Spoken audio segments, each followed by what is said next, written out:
Repito, compañeros, ahí está el ingeniero, tenemos ese gusto inmenso. 2 minutitos nomás, ingeniero, usted es muy ocupado.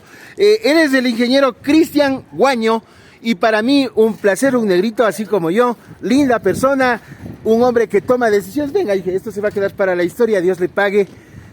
Oiga, ingeniero, una preguntita nomás. Así me gusta ver. A mí verle con su equipo de trabajo, trabajando, luchando la vida, son triunfadores. Estamos hablando de una experiencia de ¿será unos 15 años? 30 años. Por favor. Yo trabajo desde los 15 años. Qué lindo. Y ambateño, ¿no? Ajá. Oiga, Inge, aprovechemos estos minutitos. Ya le dije que usted nació para triunfar. Felicitaciones a la ingeniera. Compañera, felicitaciones. Al lado de un gran hombre está una gran mujer.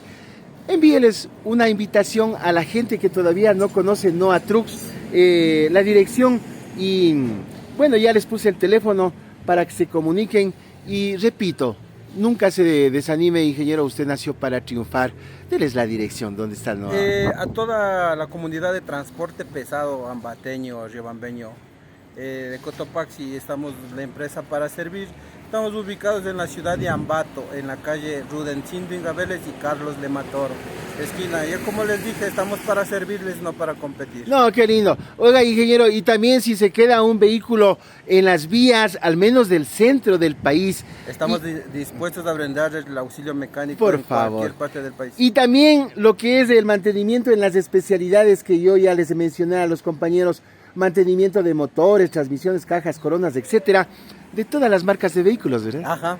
Oiga, Inge, Dios me lo bendiga, qué lindo. Compañeros, hago una reflexión. La base del trabajo, del éxito, es la honestidad, la humildad y esa extraordinaria capacidad de nuestros técnicos ecuatorianos.